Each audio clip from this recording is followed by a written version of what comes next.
Ahora sí, buenos días con todo. Hoy día vamos a continuar con... ¿Qué vamos a continuar hoy día? Nos quedamos la otra vez pendiente en salud ocupacional con el decreto ejecutivo. ¿Cómo se llama el decreto? 2393. Perfecto, Erika. Buenos días, 2393. Se tiene una lista. Señorita Almea Zulay. Doctora, buenos días.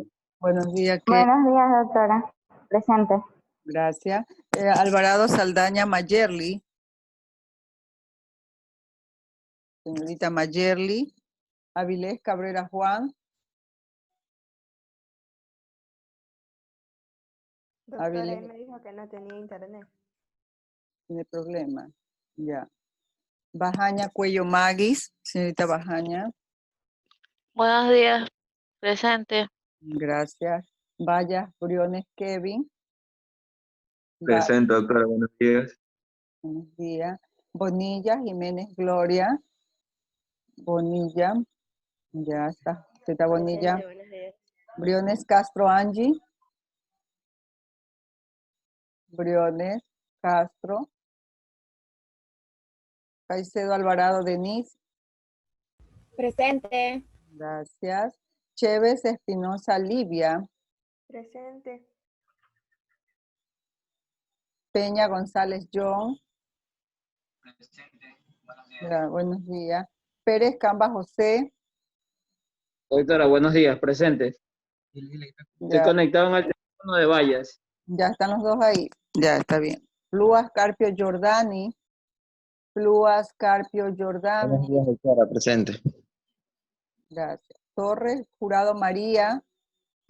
Buenos días, doctora, presente. Gracias, buenos días. Torres Morán Jennifer. Señorita Jennifer. Triana Narváez Evelyn. Señorita Triana Evelyn. Tumbaco Pluas Ginger. Presente, doctora. Buenos días. Buenos días. Tutiben García Steven. Tutiben García Steven. Señorita Yepes Silva Erika. Buenos días, doctora, presente. Buenos días. Entonces vamos a continuar. Vamos a continuar, perdón.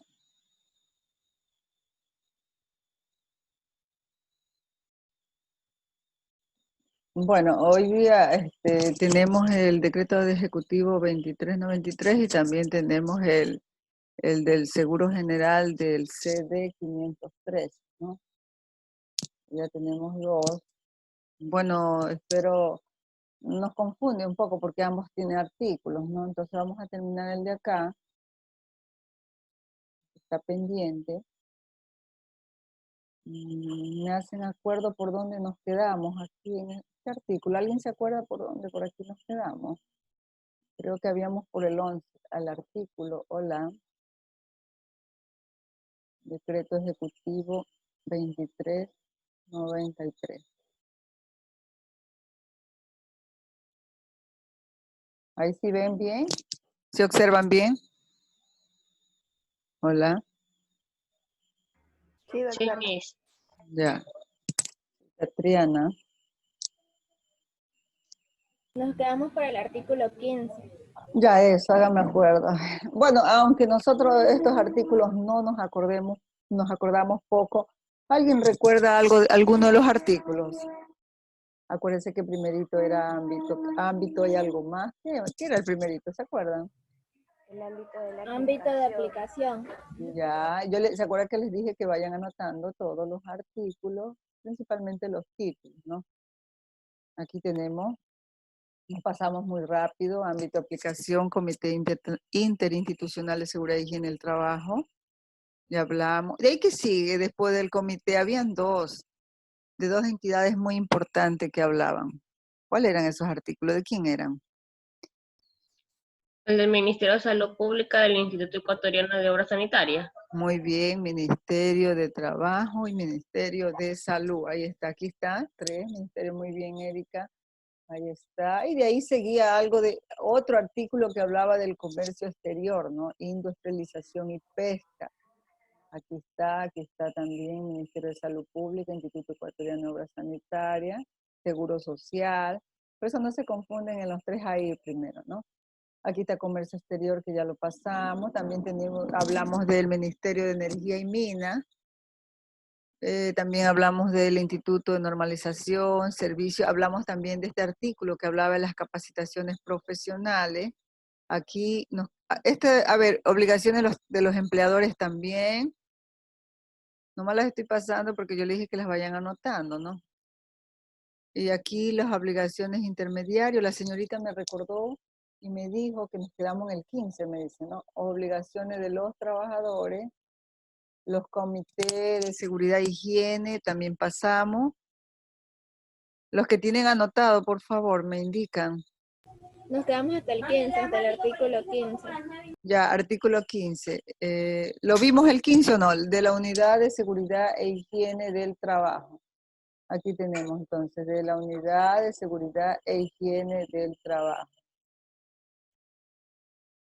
Entonces, aquí en este artículo 15, también anoten, ¿no? De la Unidad de Seguridad, esperen un minutito.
Ya, bueno, gracias.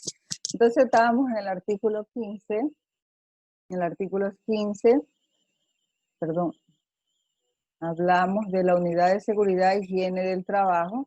Recuerden que esto lo tenemos que leer nosotros todos muy detenidamente. Entonces vamos por lo menos a hablar, ¿qué dice este artículo 15 de la Unidad de Seguridad e Higiene en el Trabajo? Vamos a leer uno o dos. El 1, que dice que en las empresas permanentes que cuenten con 100 o más trabajadores estables deberán contar con una unidad de seguridad e higiene dirigida por un técnico en la materia que reportará a la más alta autoridad de la empresa. Entonces, eso ustedes ya los han escuchado. ¿Se acuerdan que muchas veces en las clases hemos dicho y hemos enunciado que por cada 100 trabajadores ya debemos contar con una unidad de seguridad e higiene del trabajo? Pero que en otras ocasiones también podemos tener cuando tenemos 50 trabajadores y lo queremos hacer ya privadamente nosotros, también lo podemos hacer.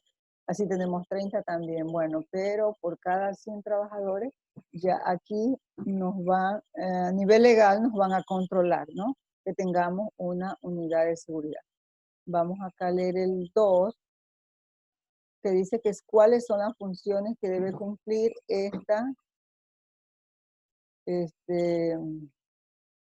perdón un ratito, Alinson Morán.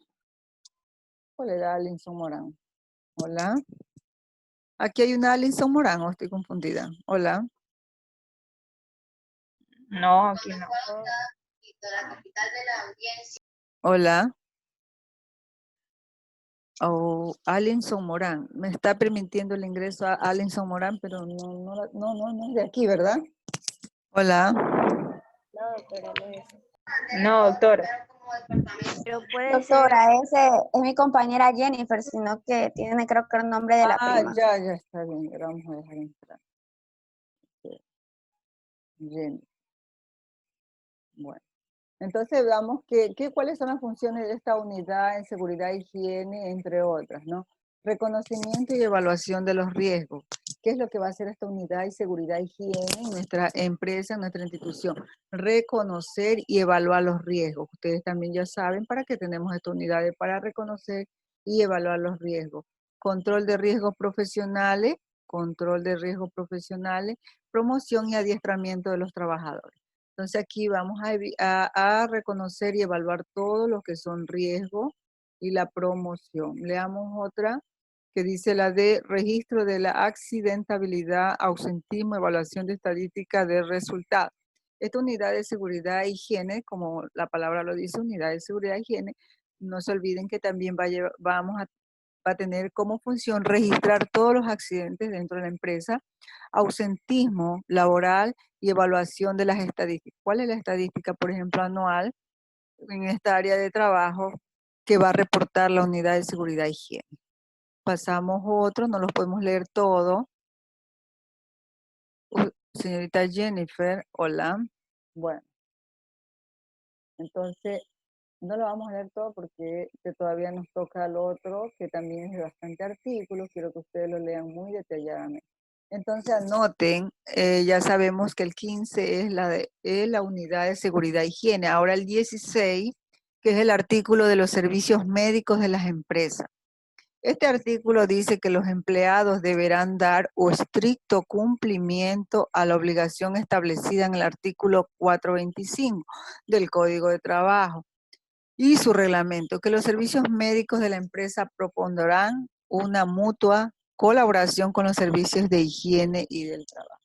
Quiere decir que va a haber apoyo de la parte médica a la unidad de seguridad y higiene. Ese es el artículo 16, artículo 17, formación, propaganda y divulgación.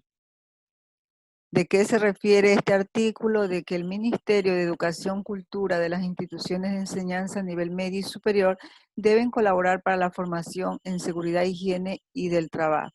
Esta colaboración se refiere a las carreras, especialidades técnicas en las cuales deben incluirse en los programas de enseñanza y estudio, la materia de seguridad e higiene.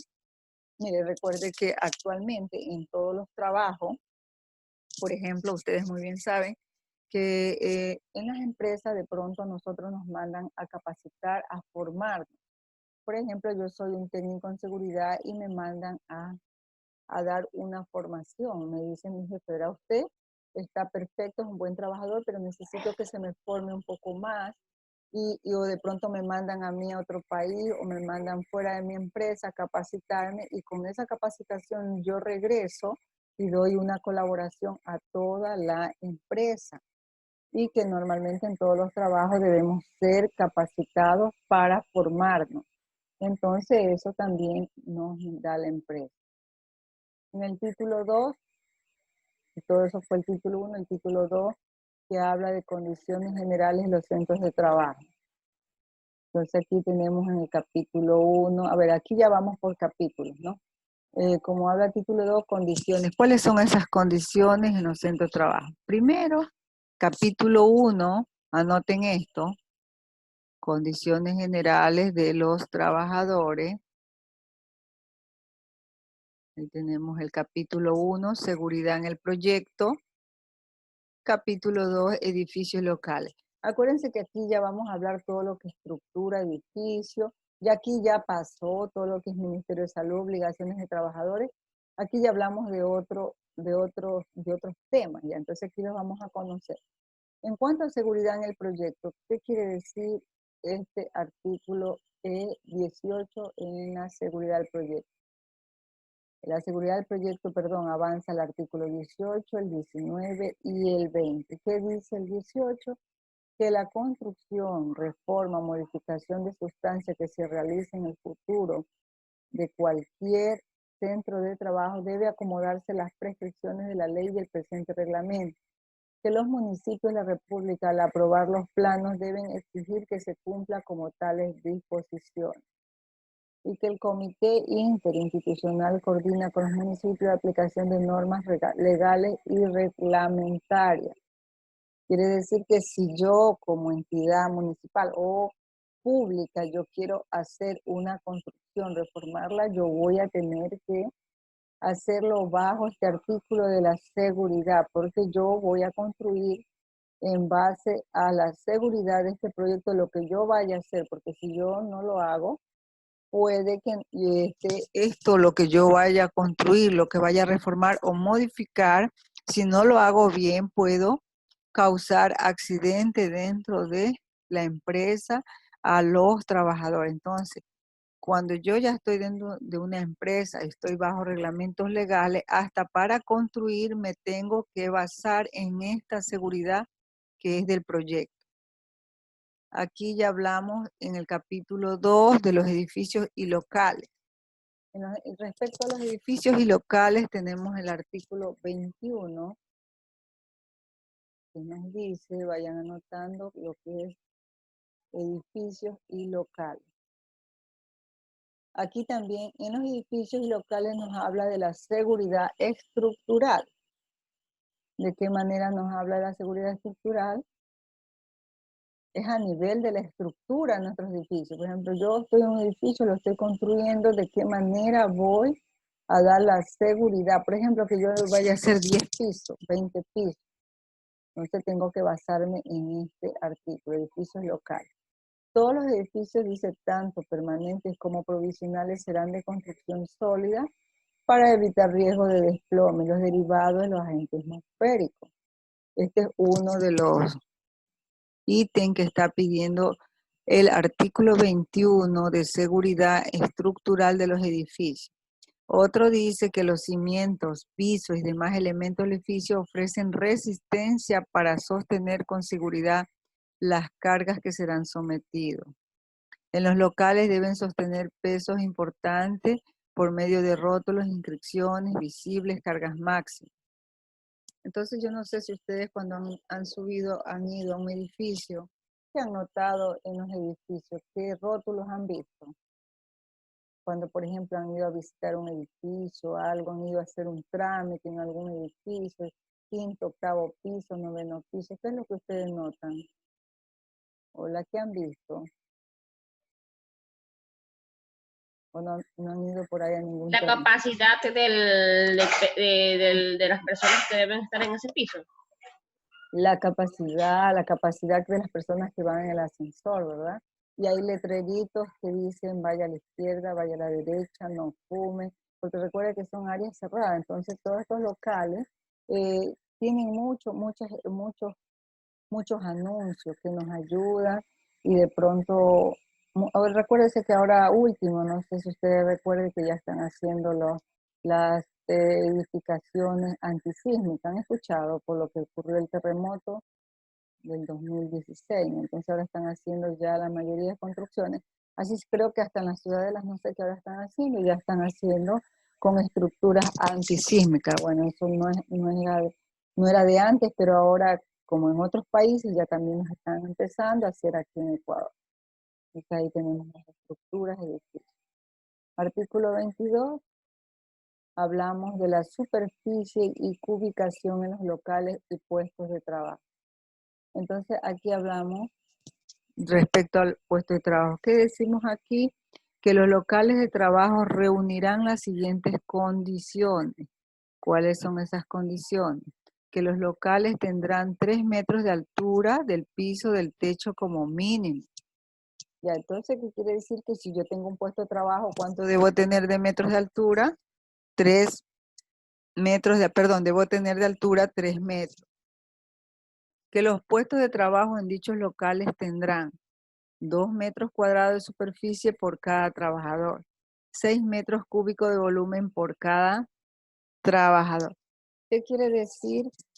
Que yo tengo que estar a distancia de mi otro compañero de trabajo a ¿cuántos metros? ¿Cuántos metros debo estar? A 2 metros. Por ejemplo, en las áreas de oficina, ustedes, bueno, verán en ciertas condiciones hasta de la institución mismo, a veces no guardamos este espacio, bueno, por estructura, falta de edificios y todo eso. Pero aquí nos indica cómo debemos estar nosotros en los puestos de trabajo, ¿ya? Deben de tener 2 metros cuadrados de superficie por cada trabajador. Por ejemplo, de pronto si a ustedes algún día les toca hacer una inspección y de pronto ustedes no se dan cuenta, no observan, pero ya al ver de que ustedes estén viendo, están chequeando esa distancia que hay entre trabajador y trabajador. Entonces eso es muy importante que ustedes también lo sepan. Aquí 3, aquí mismo recuerdo los puestos de trabajo, vamos a leer otro, vamos a leer el 4, que para el cálculo de la superficie y volumen se deducirá el total ocupado por máquinas, aparatos, instalaciones y materiales.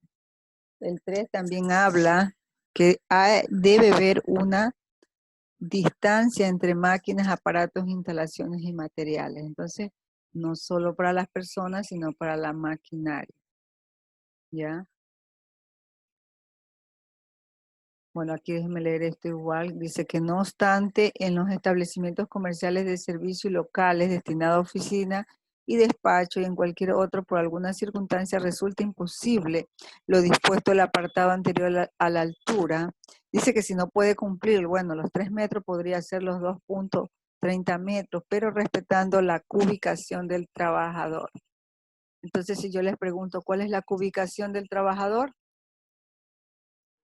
¿Cuál sería la distancia del trabajador? ¿Cuánto sería? ¿Cuánto debemos tener de altura en los puestos de trabajo? ¿Cuánto debemos de tener de altura?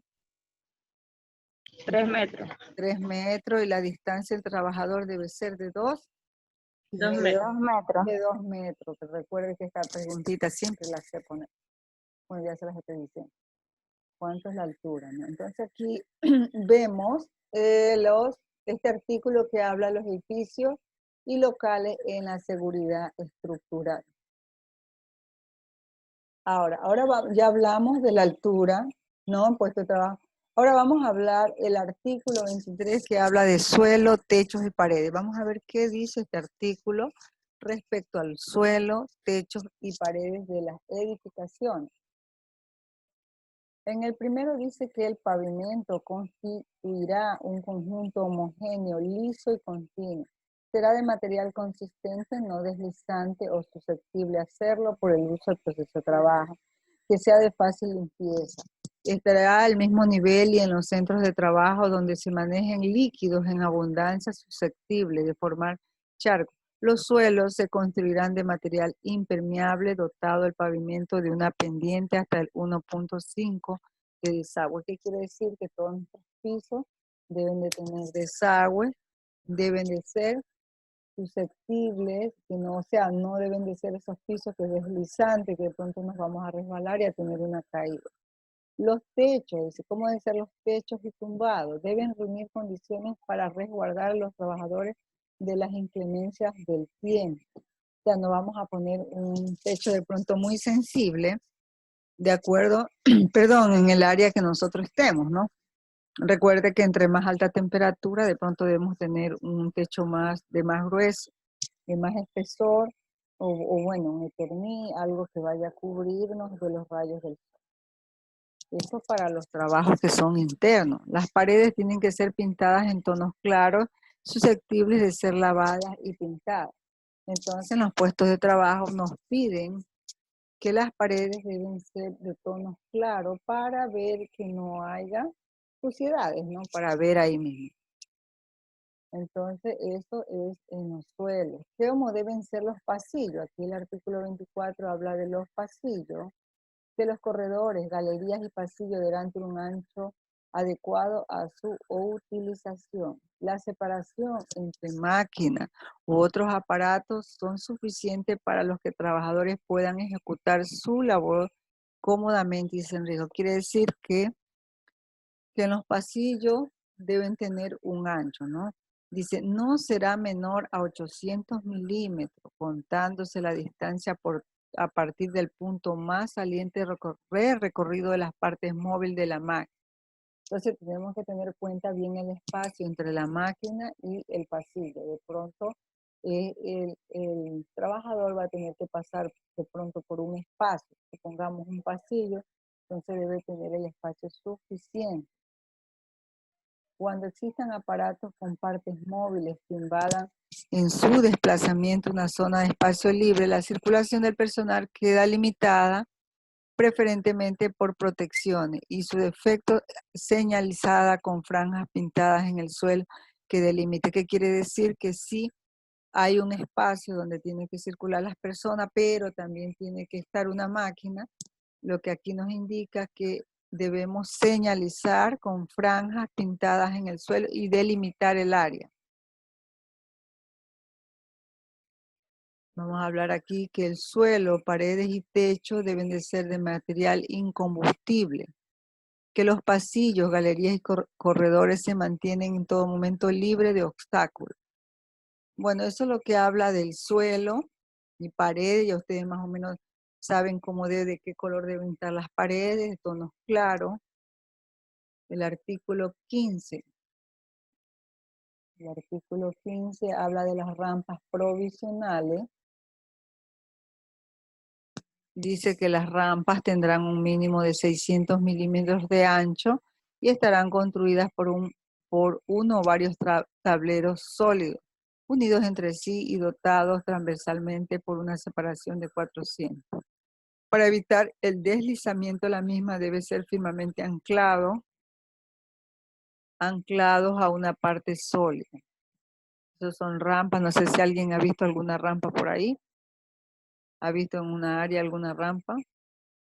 Artículos de escaleras fijas, ¿cómo deben ser las escaleras? ¿Qué nos pide el artículo 26 respecto a las escaleras? Vamos a leer 1 o 2 por aquí, porque si no de nuevo nos coge el tiempo.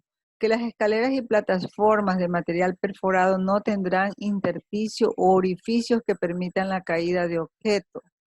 Entonces, las escaleras deben estar firmes y no deben, por ejemplo, de pronto esté dañado un tablerito de la escalera. Tenemos que esas escaleras estén bien firmes, que el ancho de dichos intersticios pueden pasar por debajo de las personas será de 14 milímetros.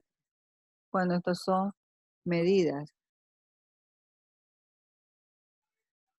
Ya aquí también dice que ninguna escalera debe tener más de 2.7 metros de altura de una plataforma de descanso a otra, que los descansos internos tendrán como mínimo 1.10 metros, medida la dirección. Entonces, esta es la medida de las escaleras, que no deben de tener más de 2.7 metros de altura de una plataforma de descanso a otra.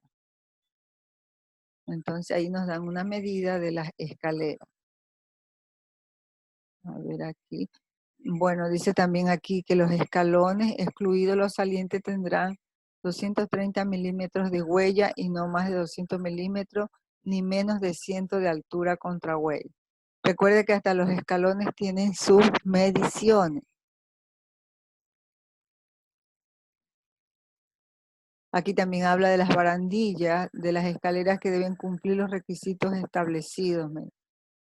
Aquí también recuerde que aparte de las escaleras tenemos barandilla, que dice esto, que las escaleras de servicio tales como gradas de salas de máquinas o calderos o gradas que conducen a la plataforma o servicio de máquina deben ser menos de 600 milímetros de ancho. Entonces ahí están las medidas. Bueno, eso no es que se lo aprendan, pero igual para que lo sepan. Las escaleras fijas, aquí estamos hablando de escaleras fijas de servicio de instalación. Las partes metálicas de escaleras serán de acero, fierro, forjado, fundición, maleable, equivalente y serán adosadas sólidamente a edificios de depósito y máquina. Ustedes se han visto estas escaleras que son fijas de fierrito, que a veces, por ejemplo, están en los tanques hay unos tanques muy inmensos que a veces tienen estas escaleritas fijas metálicas, ¿no? Recuerde que para poder, por ejemplo, en las áreas de pintura, todo eso, a veces estas escaleritas están internamente, están externamente. Acá vamos a hablar de otro tipo de escalera, las escaleras de mano. Las escaleras de mano ofrecen siempre la garantía de solidez y seguridad y aislamiento, o incombustión en caso de riesgo de incendio. Cuando sean de madera, los largueros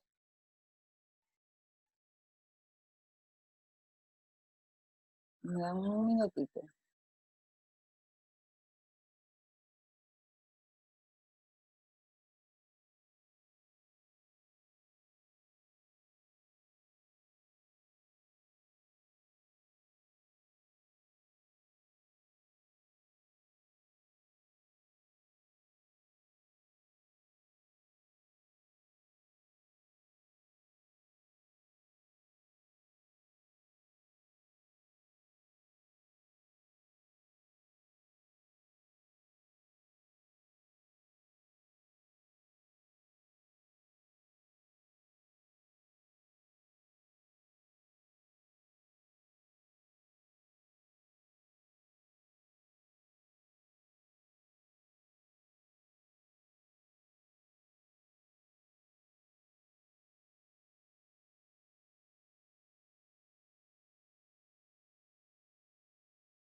Ya, hola, gracias. Entonces,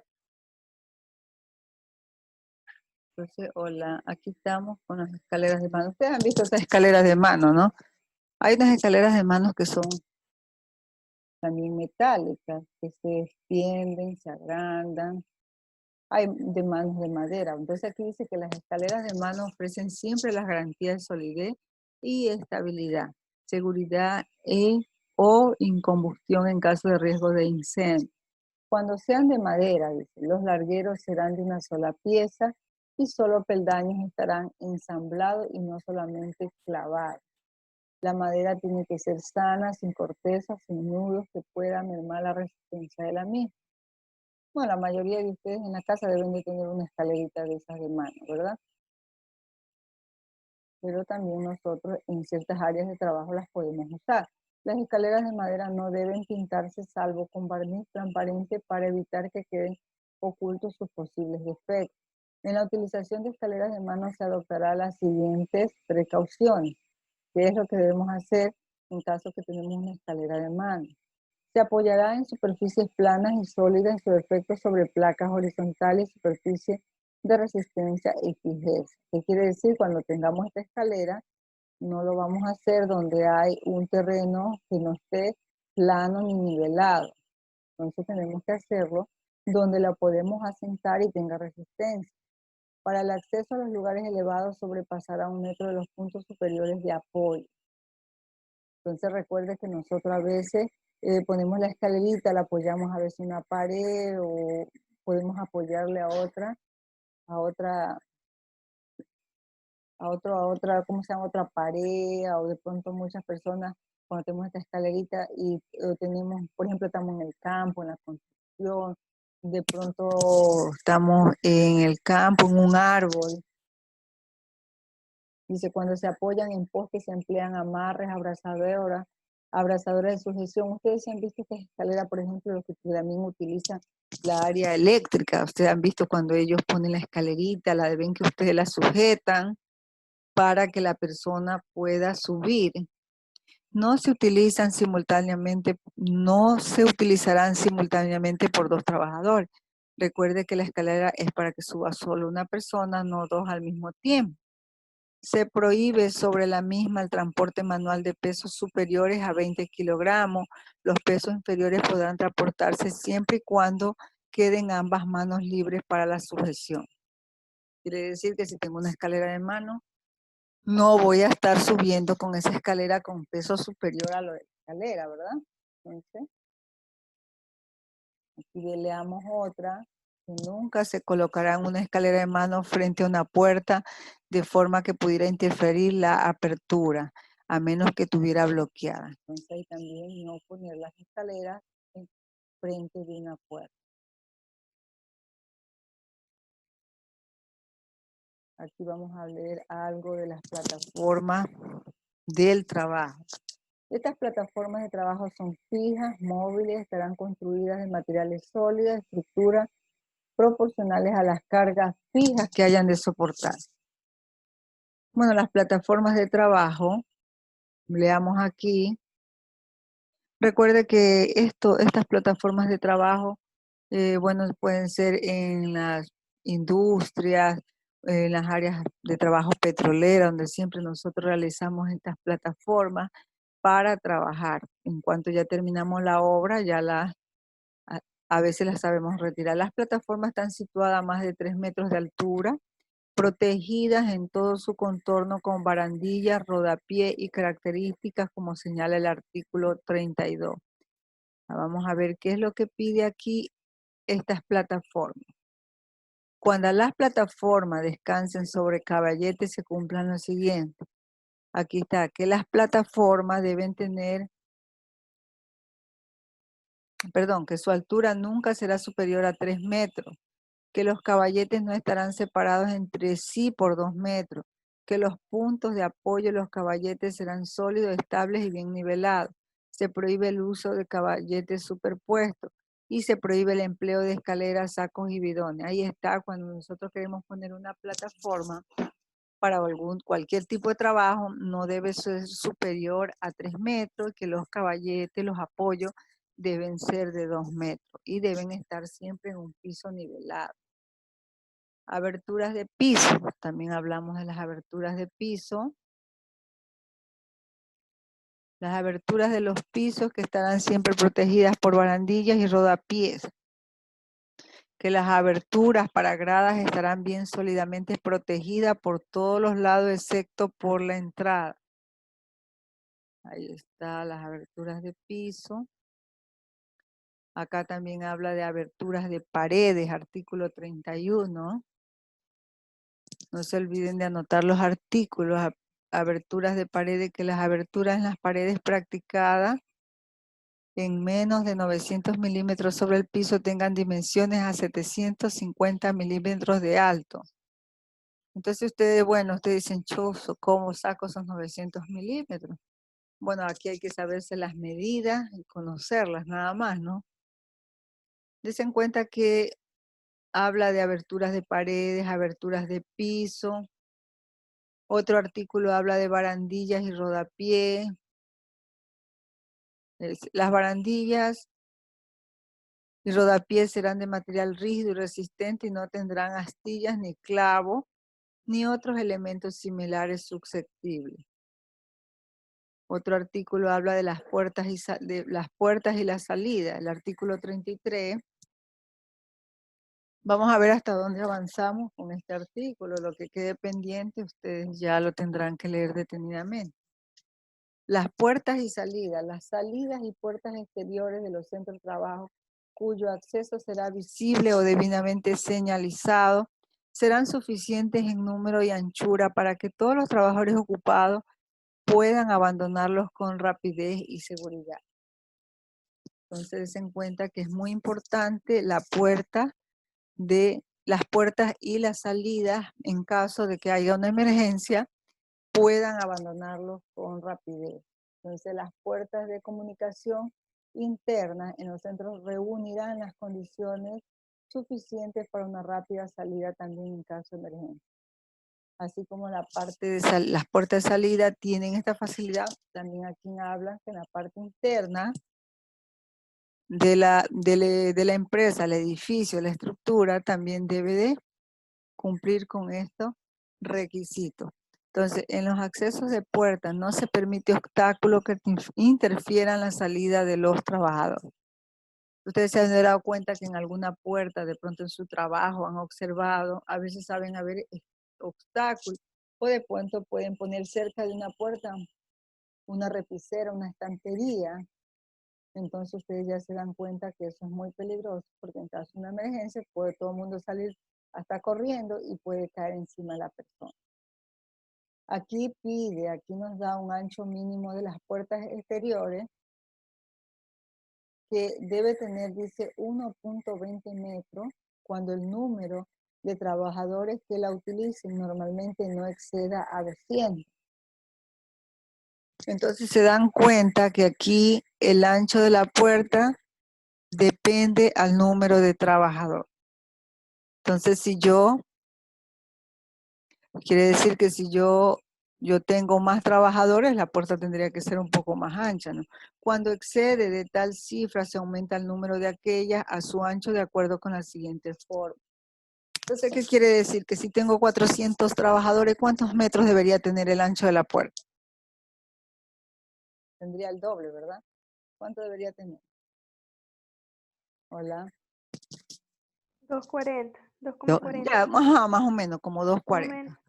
Más o menos, pero aquí también nos habla de una forma. O sea, según los trabajadores, mire, esto es importante también, a veces son cifras que nosotros no las debemos saber, pero mire, es importante cómo en este decreto prácticamente todo estaría medido, todo, paredes, todo. Entonces, dése cuenta, puestos de trabajo, todos tienen sus medidas que deben de ser cumplidas. Entonces aquí, si tenemos más trabajadores, sería el doble, pero aquí también habla de una fórmula que dice ancho en metros, 0.6, bueno, 0.006 por número de trabajadores de usuario. Ahí está una fórmula que la podemos sacar, que sería 0.06 por trabajadores de usuario. Por ejemplo, si alguien tuviera una calculadora y saque esta fórmula, le ponga un valor de trabajadores, ¿cuánto le saldría? Hola.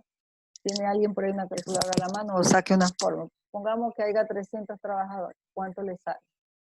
Vamos a ver. Hola. Como era 0.06. 0.006. 1.8 sale algo así. ¿Cuánto le sale? ¿Cuántos trabajadores? A ver, pongámosle 300. En 300 trabajadores sale 1.8. Ahí está. Entonces ahí tenemos esta fórmula, tampoco se nos olvide, que creo que se nos haría muy fácil y que siempre deben grabarla, ¿no? Salía 1.8, que 1.8 sería la medida de nuestra puerta. Ahí está. Entonces creo que con la fórmula se nos hace más rápido. Entonces,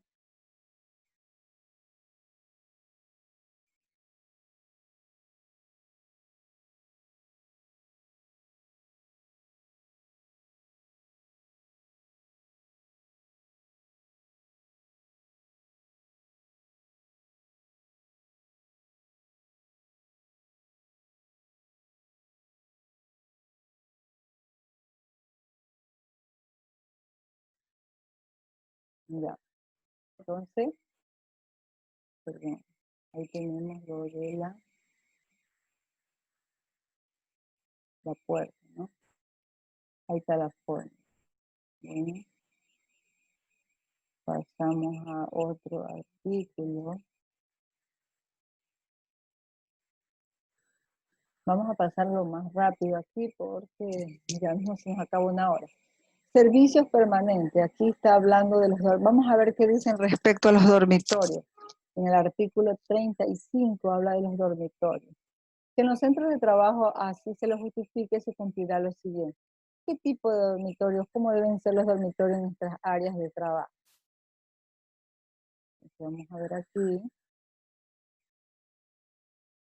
Que los locales, en los dormitorios, los locales destinados a dormitorio del personal reúnen las condiciones que se establece con carácter general para los edificios.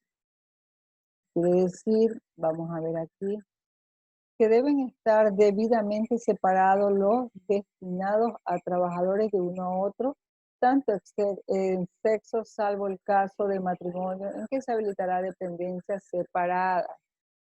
Dependencias separadas. Entonces, bueno. A ver, entonces, ¿qué quiere decir aquí? Que en los dormitorios nos deben ubicar de acuerdo al sexo, ¿verdad? Cuando nosotros no nos pueden poner hombres y mujeres.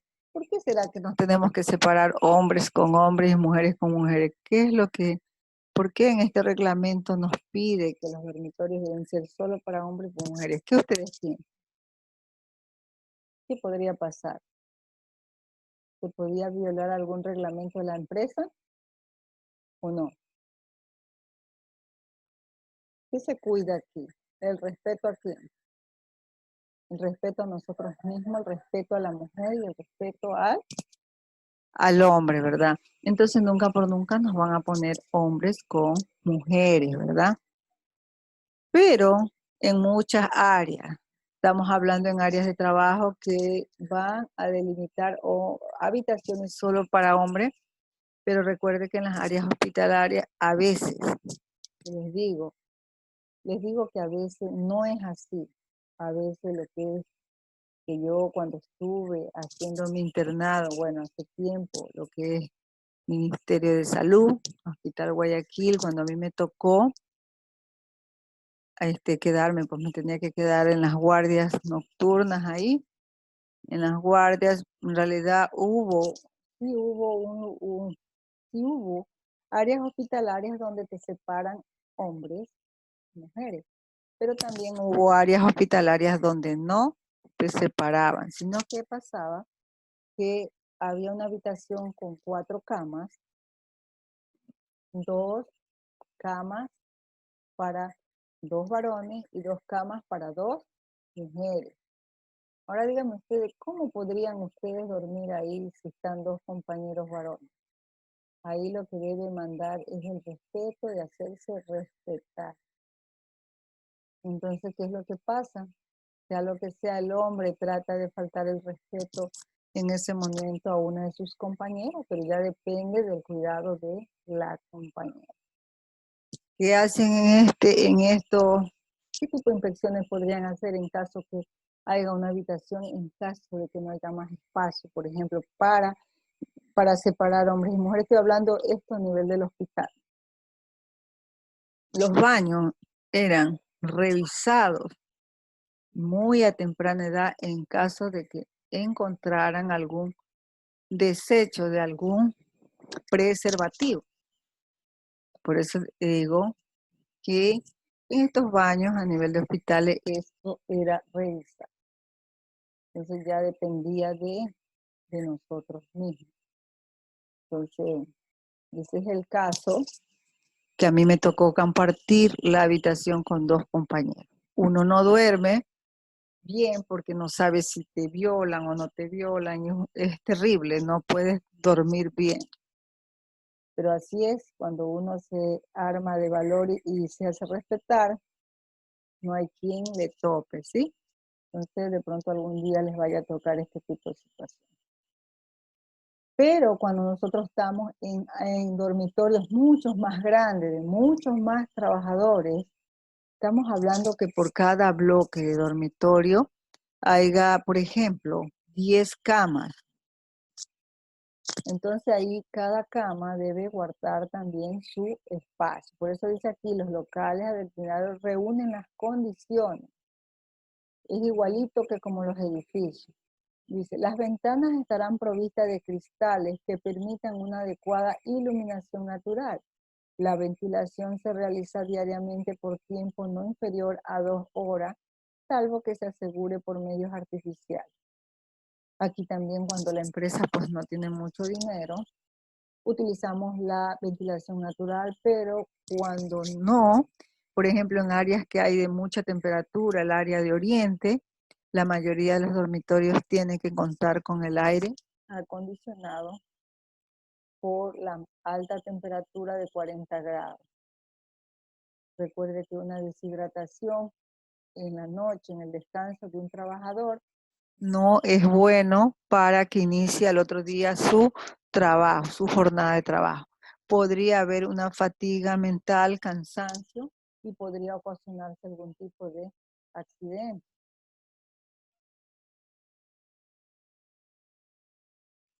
Las camas serán perfectamente metálicas, provistas de colchón, almohadas, fundas, mantas. Las camas serán mantenidas higiénicas. Como ustedes vemos aquí, las camas, así, esto estamos hablando de trabajos de internos en las que las personas tienen que quedarse. Estamos hablando, por ejemplo, aquí hacemos énfasis a los trabajos que uno tiene que quedarse, por ejemplo, en las áreas de petroleras que son personas que se quedan 21 días y vienen 10 días libres a la casa. O sea, ellos más viven en el trabajo que en la casa. Entonces aquí el empleador ya se encarga de darle las sábanas limpias, almohadas y todo que esté en buen estado. Y aquí es donde interviene el Departamento de Seguridad y Salud haciendo una revisión. Eso internamente el Departamento de Seguridad y Salud revisa de que no haya moho en las almohadas por evitar cualquier tipo de afección a la piel. Aquí también dice se dota de armarios individuales también. Muchos áreas de trabajo dan a sus empleados sus armarios con su propia cerradura, o esto es lo que dan a los trabajadores y también pues a los jefes inmediatos. Eso estamos hablando de los dormitorios. Vamos a hablar de las viviendas. Que la vivienda familiar del trabajador, cuando se facilita por la empresa, debe reunir las mismas condiciones. Entonces aquí hablamos de que las viviendas, estamos hablando de las personas, como les estaba explicando, que ya viven más pasan más en su trabajo que en la casa, o sea, trabajan más externamente. Aquí dice, bueno, cuando nosotros estamos en una área de trabajo interno, como les dije, me quedo 20 días, regreso 10 días, aquí nosotros es como que vamos a tener nuestro propio hogar, vamos a tener un comedor. Pero ¿qué nos dice el artículo 37 respecto a los comedores? Que los comedores que se instalen los empleadores para sus trabajadores no deben estar alejados de los lugares de trabajo y se ubican independientemente y aisladamente de focos insalubres. Quiere decir que no haya factores de riesgo factores de riesgo biológico, físico, o sea que no haya por ahí esos desechos cerca del comedor. Tendrá iluminación, ventilación y temperatura adecuada.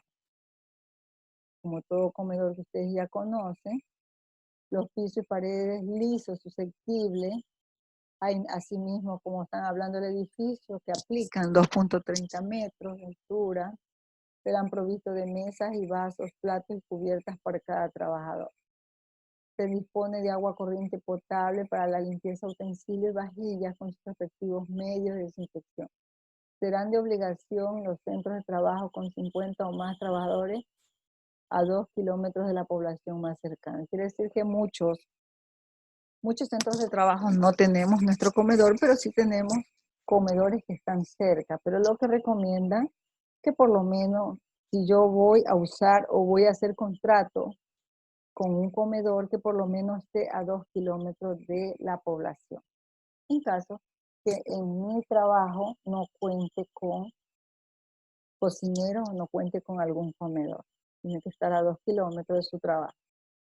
Las cocinas, aquí las cocinas también deben de reunir, dice, a ver, déjenme ver qué dice la cocina, en el artículo 38, que se efectúa si fuera necesario la captación de humo mediante campanas de ventilación forzada por aspiración. Como ustedes ven, esto es lo que sucedía de pronto a veces en el instituto, en la que se encerraba el humo. ¿Y por qué? Porque el área de la cocina no tenía estas campanas de ventilación, ¿no?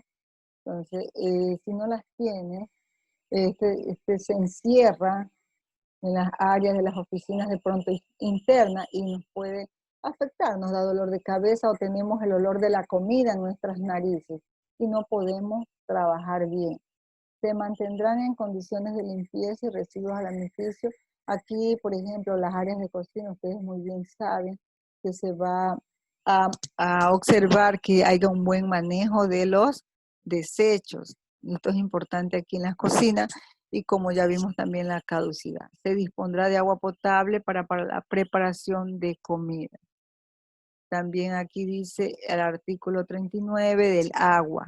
Respecto al agua, ¿qué es lo que nos dice del agua? Abastecimiento de agua. Que en todo establecimiento el lugar deberá proveerse en forma suficiente de agua fresca, potable, para el consumo del trabajador y que debe disponerse cuando al menos de una llave por cada 100 trabajadores recomendados para la bebida, las de tipo surtidor. Como ustedes ven, es obligatorio del empleador poner agua para los trabajadores de tipo surtidor. Y aquí no se olviden nunca que debe usarse un vaso por cada trabajador. Que queda expresamente prohibido beber aplicado directamente los labios a los grifos. Esto también es muy vigilado, pero aquí a veces es muy difícil en este artículo de las aguas poder hacer cumplir, porque los trabajadores a veces están con gripe, resfriado, con problemas de amigdalitis y son capaces de ocupar hasta el mismo vaso. Entonces, por eso ahí es recomendable el uso de un vaso por trabajador. Vamos a ver qué nos dice los vestuarios. Los vestuarios, que todos los centros disponen de de cuartos vestuarios para uso personal, para los trabajadores de uno u otro sexo. Estarán previstos de asientos y armarios individuales con llave para guardar su ropa y descalzo. Estos que saben estar los vestuarios también dentro de los áreas de dormitorio. Los servicios higiénicos, los excusados. Que el número de elementos necesarios para el aseo personal debido separados por sexo se ajustará en cada centro de trabajo. Ejemplo, según la relación del número de trabajadores, ¿cuántos excusados? 1 por cada 25 varones y 1 por cada 15 mujeres. Urinario, 1 por cada 25 varones y ducha, 1 por cada 30 varones. Entonces, ¿qué quiere decir? Que dice aquí urinario 1 por cada 25 varones. Si tengo 100 varones en mi empresa, ¿cuántos urinarios debo tener?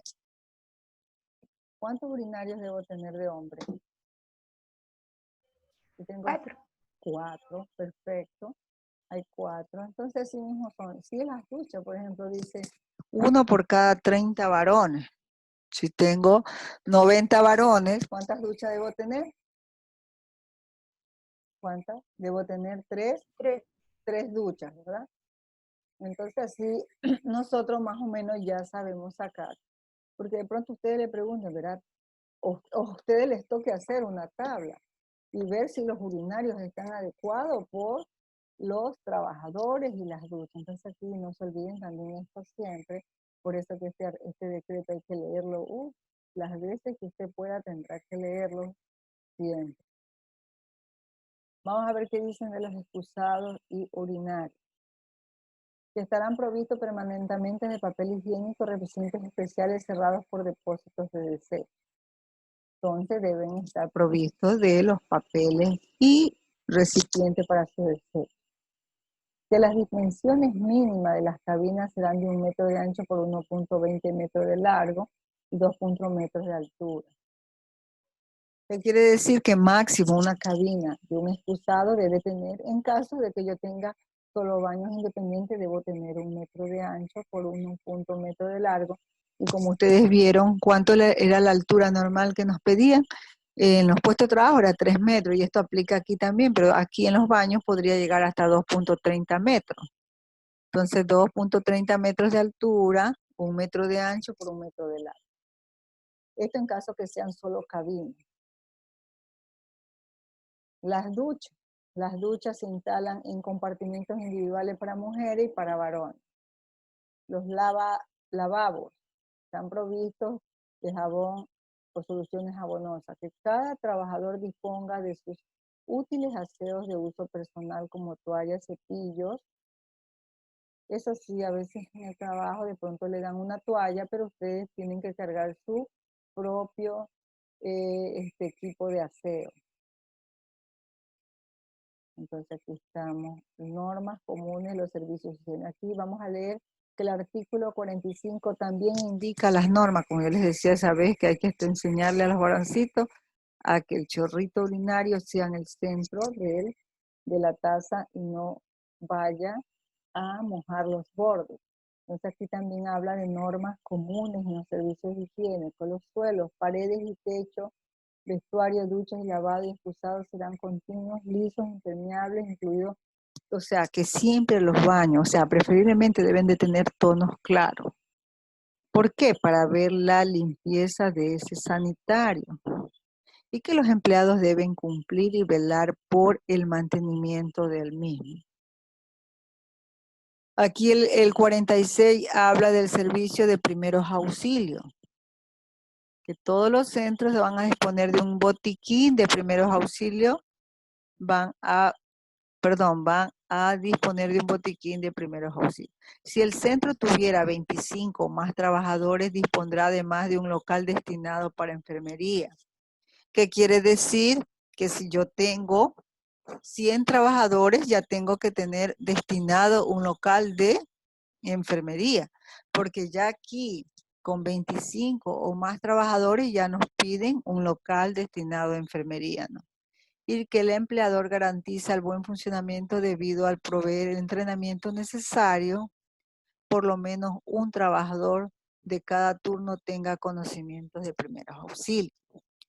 Aquí los servicios de primeros auxilios, como ustedes ven que se forman las brigadas de primeros auxilios, es lo que nos va a ayudar a cuidarnos y de cualquier accidente que tengamos o podamos presentar. Por eso nosotros debemos tener nuestros servicios de primeros auxilios.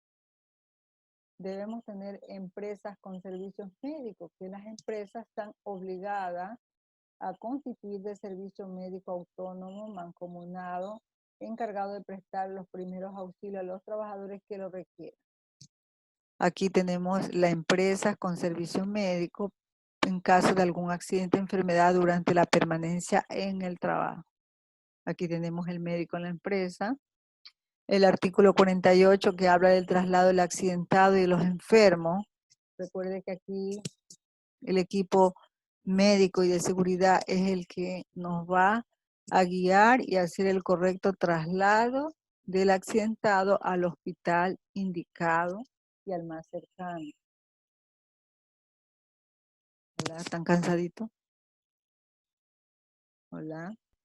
Sí, doctora. Están cansaditos. Bueno. Sí, doctora.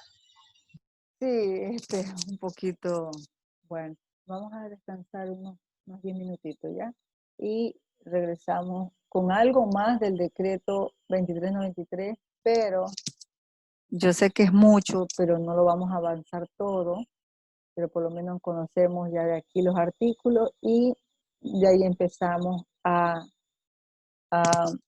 ver algo, porque también es bastante lo que es el decreto CD 513, que también son artículos. Hoy día vamos a estar con puros artículos. Entonces descansen unos minutitos y regresamos en 10 minutos, ¿ya? Ya. Ya, está bien. Descansamos un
Hola.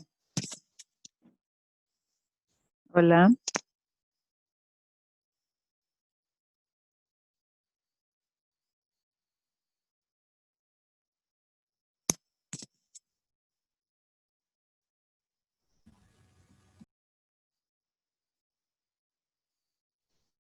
Hola.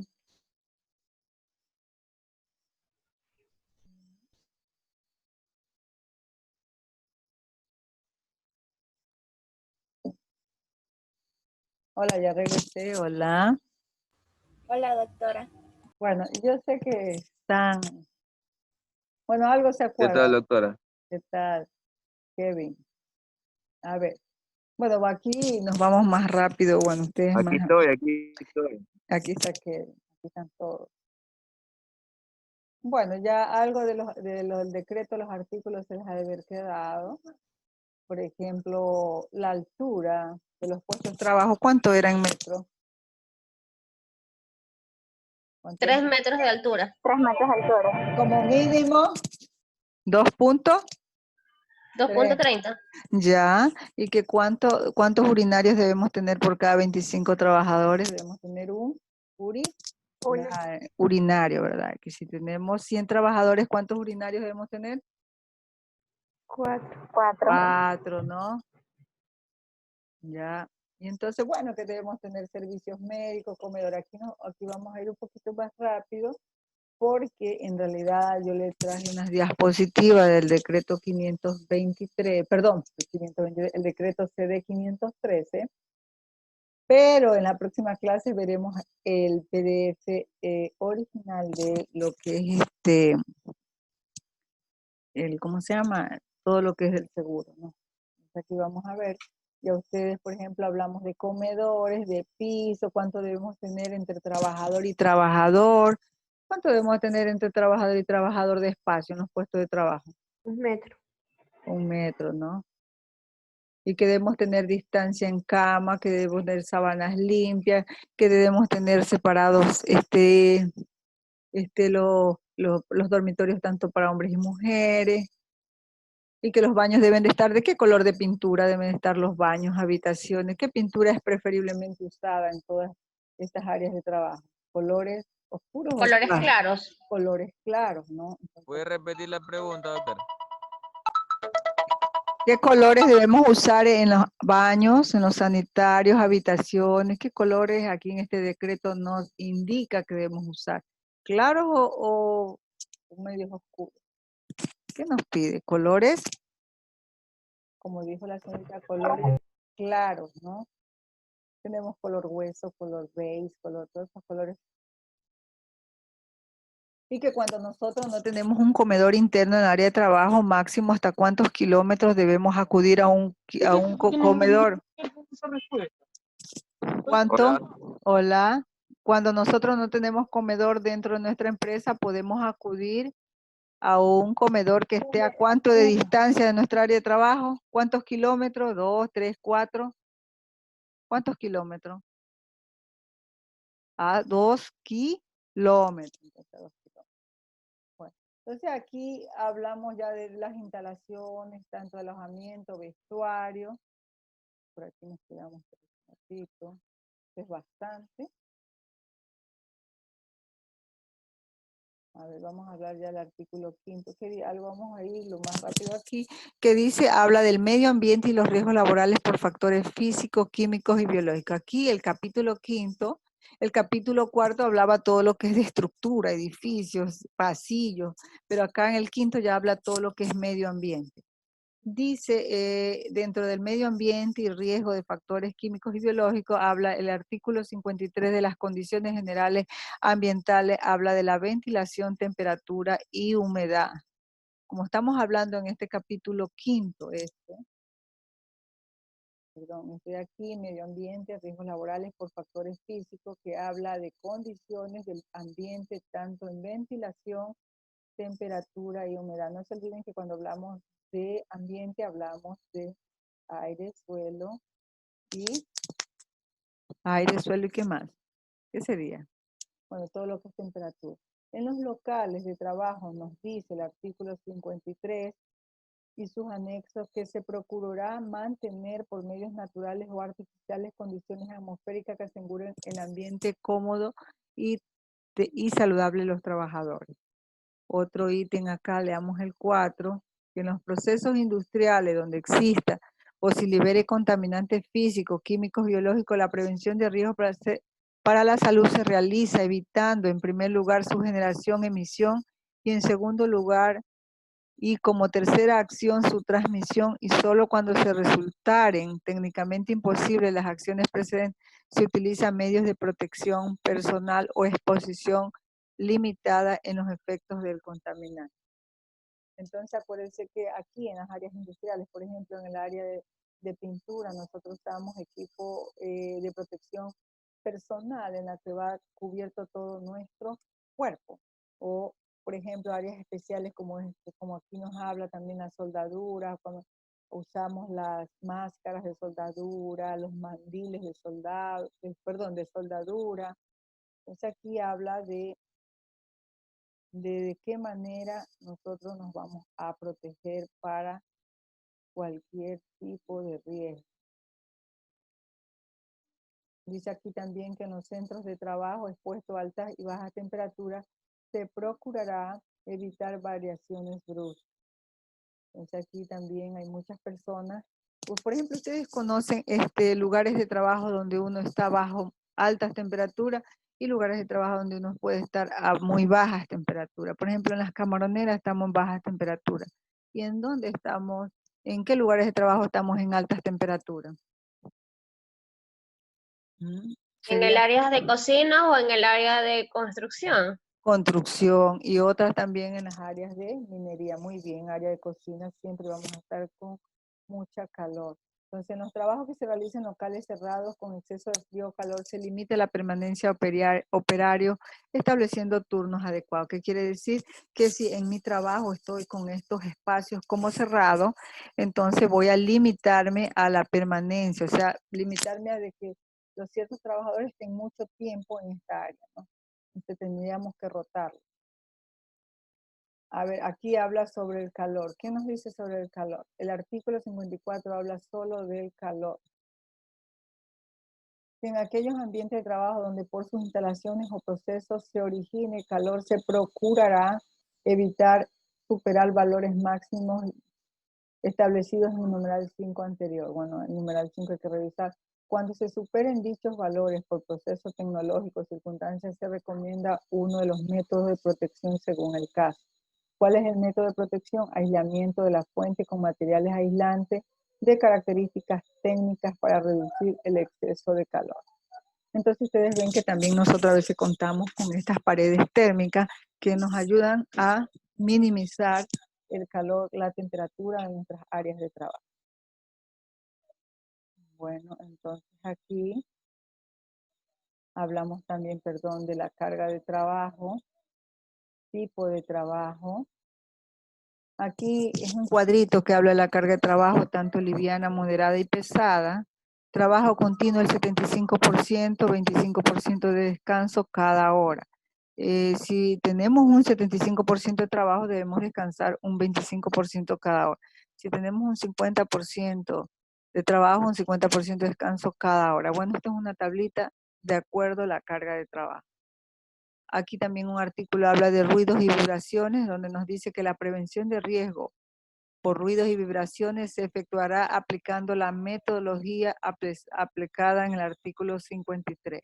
Vamos a leer aquí nomás que el anclaje de máquinas y aparatos que produzcan ruidos o vibraciones se efectúan con técnicas que permitan lograr un óptimo equilibrio estático y dinámico, aislamiento de la estructura o empleo de soporte. Recuerde que aquí también actualmente las maquinarias que hacen mucho ruido también las van a llevar a estrictos controles para que no hagan ruido demasiado. Y si lo hacen, usted ya sabe muy bien que los trabajadores deben de usar los auriculares y las orejeras, los tapones, de acuerdo al ruido. Aquí habla de, aquí ustedes ya saben esto del nivel sonoro que encontramos los 85 decibeles, ¿no? Si se acuerdan ustedes que el máximo ruido que puede afectarnos es a partir de cuánto, ustedes ya todo lo conocen, aquí está, 85 decibeles.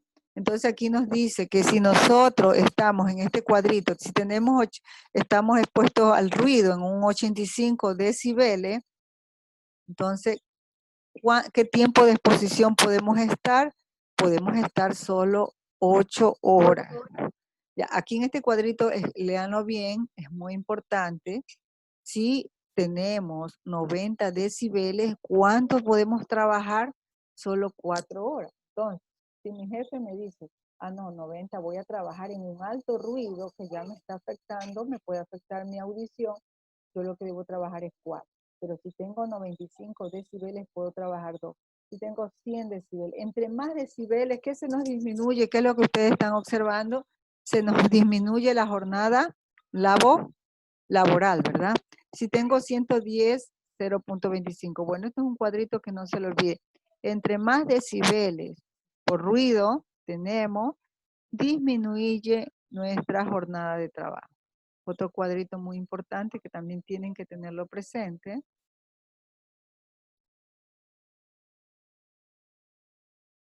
Bueno, este es otro cuadrito de impacto. Vamos, algo de iluminación.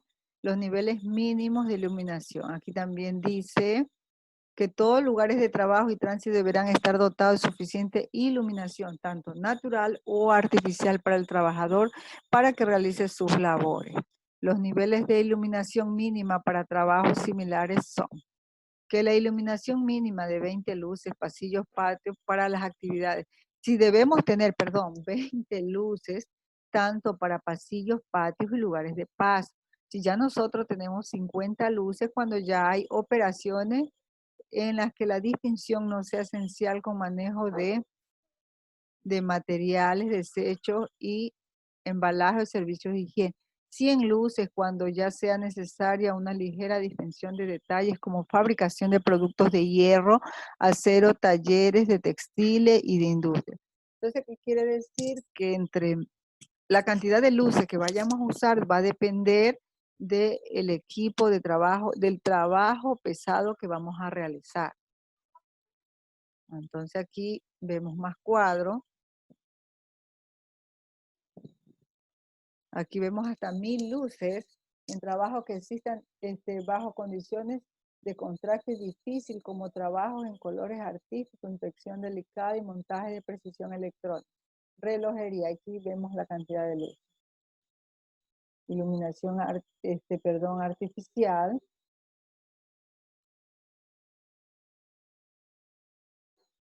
Aquí habla algo de la iluminación artificial, que no se empleará lámparas desnudas a menos de 5 metros del suelo, exceptuando aquellas en que el proceso de fabricación se les haya incorporado protección antideslumbrante. Aquí está, no emplear lámparas a menos de 5 metros del suelo. Esto es algo también muy importante.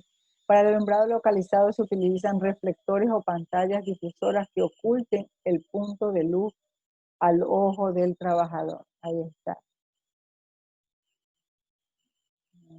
Ya, entonces vamos a hablar microondas. Bueno, ustedes saben que el uso del microondas a veces no es recomendable, pero aquí también habla del microondas. Nos pasa el tiempo y ya se nos cogió el tiempo. Vamos a ver el artículo de radiaciones ultravioleta en lo que señala la instrucción, el riesgo e instrucción de los trabajadores en los lugares de trabajo donde se efectúan operaciones que originen radiaciones ultravioletas. Se señalará convenientemente la existencia de este riesgo. Los trabajadores, al ser sometidos, serán especialmente instruidos de forma verbal y escrita sobre el peligro de las medidas. Segundo, apantallamiento de la fuente de radiación. En las operaciones que produzcan emisiones de radiación ultravioleta, se toman las precauciones necesarias para evitar su difusión mediante la colocación de pantallas absorbentes o reflectantes entre la fuente de la emisión y las fuentes de trabajo.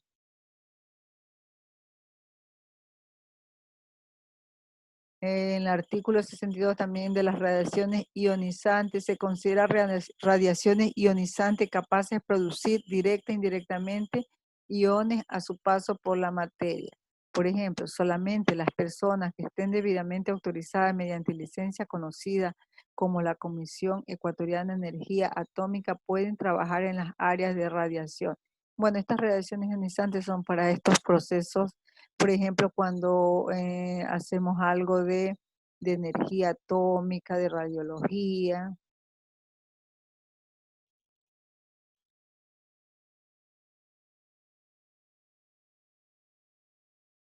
Bueno, nos vamos a quedar aquí hasta el artículo 63 que dice sustancias corrosivas, irritantes y tóxicas, precauciones generales. Cuando nosotros utilizamos sustancias corrosivas, ¿qué es lo que nos pide el decreto? ¿Qué es lo que nos pide la normativa legal? Instruir a los trabajadores. Cuando nosotros vamos a utilizar sustancias corrosivas, los piden legalmente que nosotros debemos primero instruir a los trabajadores, que los trabajadores empleados en procesos industriales sometidos a la acción de sustancias que impliquen riesgos especiales serán instruidos teórico y prácticamente. Que de los riesgos del trabajo presenten para la salud. Aquí hay que hablar, como estamos usando sustancias corrosivas, irritantes, que pueden ser para nuestros ojos, para nuestra piel, causando de pronto algún tipo de quemadura o una dermatitis, intoxicación, entonces nosotros vamos a tener en cuenta esto. Riesgos que puede haber para la salud, técnicas de operación que ofrecen una mejor condición de seguridad y la necesidad de cumplir prescripciones médicas y técnicas de acuerdo al trabajo seguro. Bueno, hasta aquí al artículo. ¿Qué artículo es? Déjenme anotar, nos quedamos hasta el artículo 63. Vamos a ver, aquí nos quedamos hasta el artículo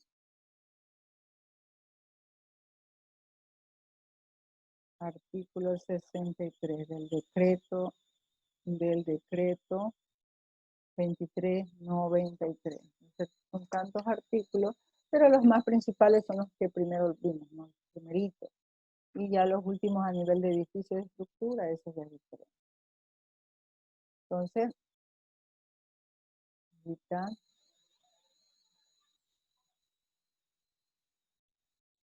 perdón, ahorita, vamos a poner la otra diapositiva.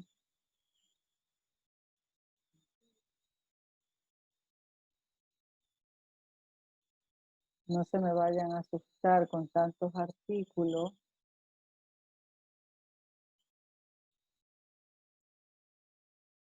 Hola.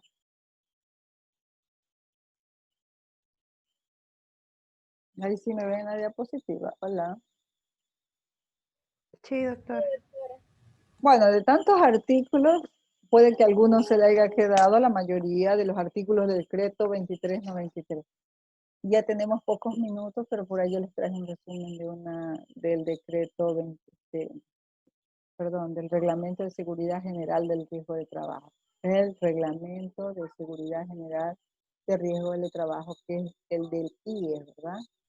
Que se llama el CD 500, 14, 15 o 20. ¿Cuál es? ¿Cómo se llama? CD 513, ¿no? El CD 513, que es el seguro. Reglamento del Seguro General del Riesgo de Trabajo. No se olviden, Reglamento del Seguro General del Riesgo de Trabajo, CD 513.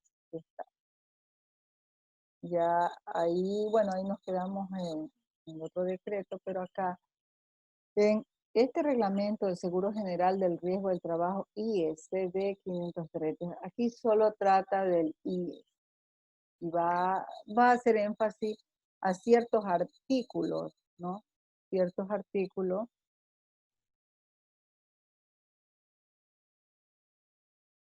Vamos a ver cuáles son.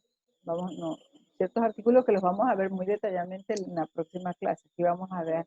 Dice que este nuevo reglamento del Seguro General de Riesgo del Trabajo, ¿cuándo se aprobó? Estamos hablando aquí de una reseña histórica que se aprobó el 4 de marzo del 2016 mediante resolución número CD 513 aprobó que el reglamento del Seguro General de Riesgo de Trabajo, no se olviden, reglamento del Seguro General de Riesgo de Trabajo, derogando la expedición de mediante la resolución CD 390, el 10 de noviembre del 2020. Bueno, ahí estamos más o menos la fecha en que más o menos se aprobó.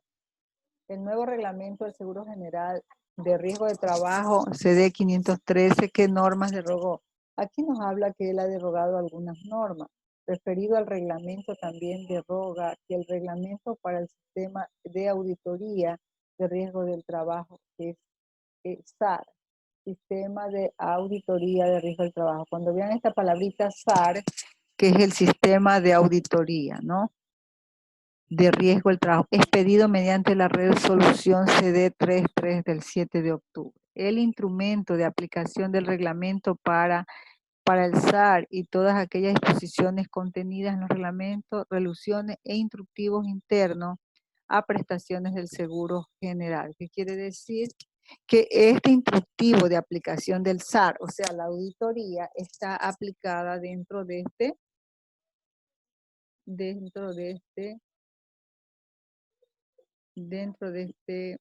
estas normas, perdón, dentro de este reglamento CD 503.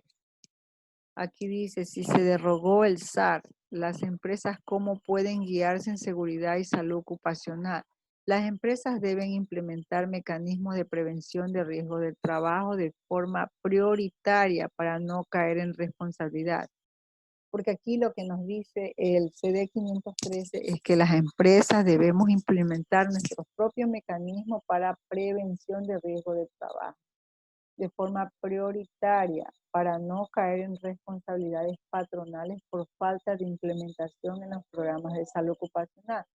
¿Qué quiere decir? Que si yo tengo una empresa, pues ya este reglamento CD 513 ya nos indica o ya nos indicó que yo debo tener mis propios mecanismos de prevención para no caer en estas responsabilidades y tener que pagar indemnización.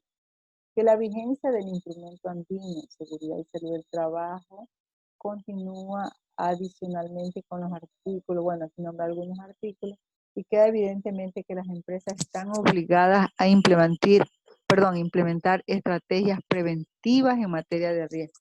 Eso ustedes ya lo conocen y nunca se van a olvidar de que toda empresa va a realizar estas técnicas de implementación en la prevención de riesgo para no caer en esto de los accidentes y la indemnización por la empresa. Se debe evaluar los riesgos con los siguientes indicadores. Por ejemplo, si a cada año específicamente en enero se debería evaluar y el empleador remitirá anualmente al Seguro General los riesgos de trabajo, los indicadores reactivos. Entonces, anualmente nosotros debemos evaluar y el empleador también nosotros nos debe evaluar de acuerdo a los riesgos de trabajo que hayamos presentado en toda nuestra etapa laboral.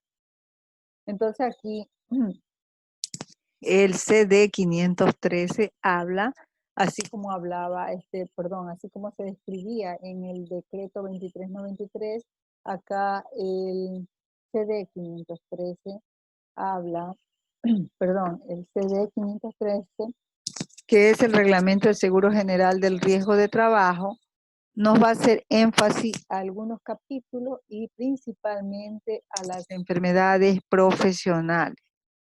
Recuerde que para nosotros, más adelante van a ver, para nosotros categorizar una enfermedad profesional, debemos que esa enfermedad, por ejemplo, yo digo tal enfermedad es una enfermedad profesional.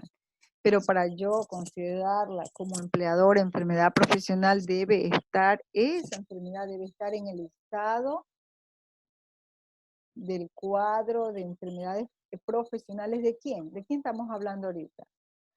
¿En qué listado debe estar esa enfermedad profesional para considerar la enfermedad profesional?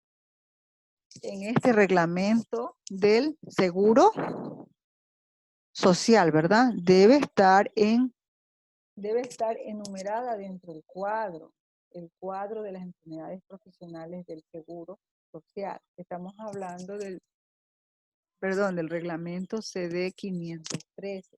que encierra a las enfermedades profesionales. Entonces, va a encerrar este reglamento va a encerrar enfermedades profesionales como todas las enfermedades causadas tanto por agentes químicos, físicos, biológicos, enfermedades infecciosas, parasitarias, enfermedades profesionales, según el órgano afectado dentro del cual le damos importancia especialmente al inicio. Entonces sería muy fácil, no se olviden, reglamento CD 513 hace énfasis a todas las enfermedades profesionales para que se les haga más fácil por todos los agentes o factores de riesgo como ustedes los conocen, ¿no? Bueno. Entonces, ¿cómo se llama este reglamento CD 513? Reglamento de, ¿cómo se llama el reglamento? Reglamento del Seguro General del Riesgo de Trabajo. Trabajo. Reglamento del seguro. Acuérdense cuando uno dice seguro general del IES, así, fácil. Reglamento del seguro general, usted le pone seguro general nada más, lo que usted ya conoce, pero del riesgo de trabajo. Ese es el CD 503. Reglamento del seguro general del riesgo de trabajo, CD 503. Entonces, este va a hablar sobre las enfermedades profesionales. Entonces, aquí también yo les traje un conceptito por ahí que dice que es enfermedades profesionales, se denomina enfermedad profesional aquella enfermedad adquirida en el puesto de trabajo de un trabajador por cuenta ajena y que dicha enfermedad sea acogida por la ley. Aquí está el detalle cuando dice, y que dicha enfermedad sea acogida por la ley. ¿Cuál es la ley aquí?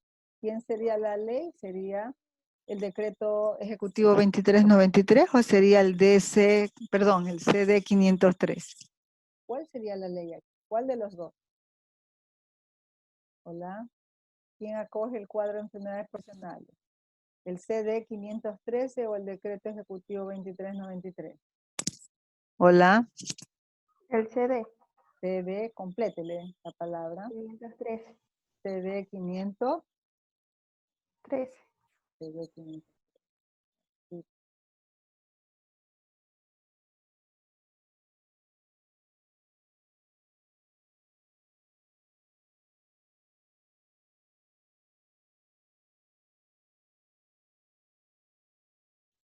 Entonces, enfermedad profesional, aquella enfermedad adquirida en nuestro puesto de trabajo. Entonces, ahí está un concepto.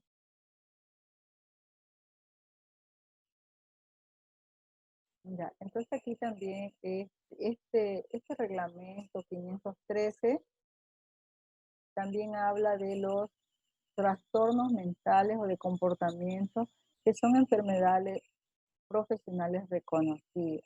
Y indicado los siguientes incisos: trastornos mentales y del comportamiento. También aquí encierra todo lo que es trastornos mentales. Trastorno por estrés postraumático. Trastornos mentales, trastornos del comportamiento no mencionado en el punto anterior, científicamente por métodos adecuados. Ustedes conocen que la mayoría de trastornos mentales, y ustedes, yo ya les pregunto, por ejemplo, ustedes pregunto, ¿qué trastornos mentales podemos tener? ¿Qué problemas mentales podemos tener psicológicamente en nuestra área de trabajo? Ya toditos ustedes le conocen. ¿Cuál es el principal causa de nuestro problema mental aquí en área de trabajo? Que ustedes la conocen en todita área de trabajo. ¿Cuál es?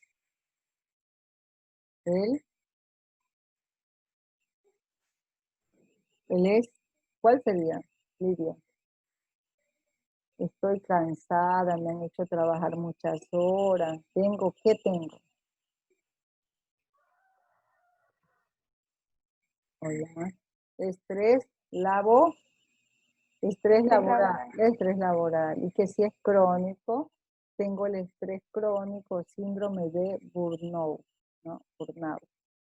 Entonces ahí tenemos esto. Y si son estrés postraumático, de pronto sufrí un accidente, pues y yo estoy con un estrés, pero a causa de un accidente. De pronto perdí una pierna, un brazo, y esto son tomado en cuenta. Todo esto estos trastornos mentales a nivel psicológico también toma en cuenta el CD503.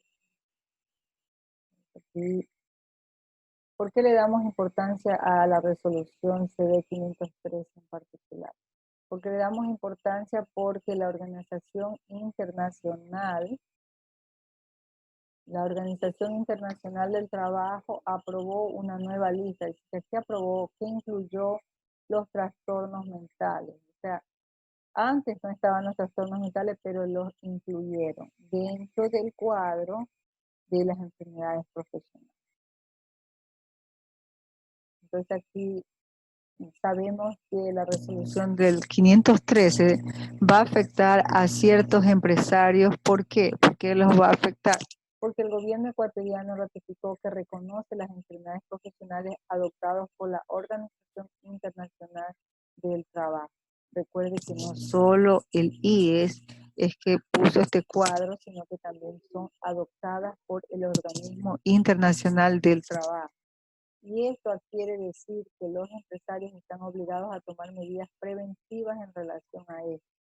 Entonces, ¿qué quiere decir? Que no, yo como empresaria tengo que realizar y tomar en cuenta todas las medidas de preventiva para no tener esas enfermedades laborales o trastornos mentales o del comportamiento. Entonces aquí existirá responsabilidad patronal si las causas del accidente o enfermedad ocupacional luego de la investigación objetiva por parte de la dirección del sistema de gestión de riesgo del trabajo establece con inobservancia del empleador hacia las normas. Entonces recuerde que aquí no solo vamos a tener en cuenta que el empleador cumple, sino que el trabajador también debe de cumplir. Recuerde que si yo tengo una enfermedad profesional, me van a hacer una serie de investigaciones y van a sacar una conclusión de que de pronto yo no sé el equipo de protección personal, o de pronto el trabajador es culpable, o de pronto el empleador y me tenían una área donde había muchos químicos, pero siempre me tuvo en químicos, no me rotó a otra área de trabajo, entonces ahí sí ya viene siendo culpa del empleador. Aquí el CD 513 también encierra, por ejemplo, en el Reglamento del Seguro General de Riesgo de Trabajo, o sea, el CD 500 también encierra muchos capítulos. Así como acá eran artículos, aquí está encerrando a los artículos, que son el capítulo 1 que habla de las generalidades sobre el Seguro General de Riesgo de Trabajo. Capítulo 2 es lo que ya hablamos, enfermedades profesionales u ocupacionales. Capítulo 3 que habla del solo, lo que es accidentes de trabajo. Capítulo 4 que habla de las prestaciones de Seguro General de Riesgos de Trabajo. Tengan en cuenta, aquí están encerrados, lo que estábamos hablando anteriormente, están encerrados dentro de capítulos. Ahora, ver cada capítulo de cada uno en el reglamento CD 513, pues, eso lo tendríamos que ver ya en el informe real, el original, así como lo vimos en el decreto 2393. Entonces, aquí tenemos capítulo 1, generalidades sobre el Seguro General del Trabajo; 2, enfermedades profesionales; 3, accidentes de trabajo y de las prestaciones. Tenemos el 5 que habla de las incapacidades, y no se confundan también. Aquí el CD 513 habla de la incapacidad temporal permanente y de la incapacidad permanente, parcial y total, y de la incapacidad permanente absoluta y muerte del asegurado. Entonces aquí tenemos, por ejemplo, parcial, total, absoluta y gran invalidez o muerte. Entonces aquí no se confundan que también el CD 513 habla de las incapacidades. Capítulo 9 del aviso del accidente de trabajo, de enfermedad laboral y la calificación. Aquí cuando ya el IES nos va a calificar qué tipo de accidente hubo en nuestra empresa y qué tipo de enfermedad profesional. Capítulo 10, Comité de Evaluación de Incapacidades y la Responsabilidad Patronal. Aquí también tenemos esto, Comité de Incapacidad y Responsabilidad Patronal, que es el CD. Capítulo 11, que habla de la prevención de riesgos del trabajo, y capítulo 12 de la readaptación y reinserción laboral. Acuérdense que nosotros hablábamos de todo eso, ¿no? Aquí tenemos, por ejemplo, de que el CD 513 nos hace mucho énfasis en la prevención de riesgo del trabajo, y dentro de la prevención de riesgo de trabajo, ¿cuál es lo más importante en la prevención del riesgo de trabajo? Es el uso de ¿qué? Es el uso de, ¿qué sería? ¿Cómo nos protegemos? Es el uso de ¿qué? ¿Qué ven en la imagen? ¿Qué serían todo el casco, La protección personal. El EPP. el EPP, el equipo de protección personal? Entonces el CD 513 nos habla de la prevención usando el equipo de protección personal. Y como ustedes vimos también el CD 513, la reinserción laboral. Ustedes ven ahí la imagen, de pronto una señorita en silla de rueda, de pronto en su trabajo, mire la atención, el recibimiento que le hacen en su mismo empleo previo a de pronto un accidente que ya tuvo. Entonces, esto es del CD 503, ¿no?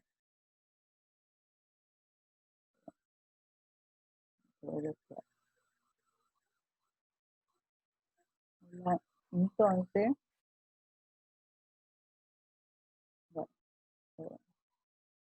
bueno, yo digo que seguía, no seguía. Entonces, el CD 513, en resumen,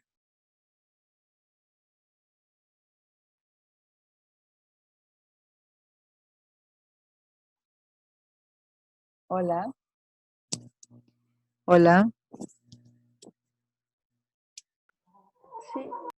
Bueno, entonces hasta aquí les agradezco su atención y vamos a continuar. O sea, solo les di un resumen de qué era lo del CD 513, pero igual lo tenemos que ver en el PDF original, ¿verdad? Entonces les agradezco.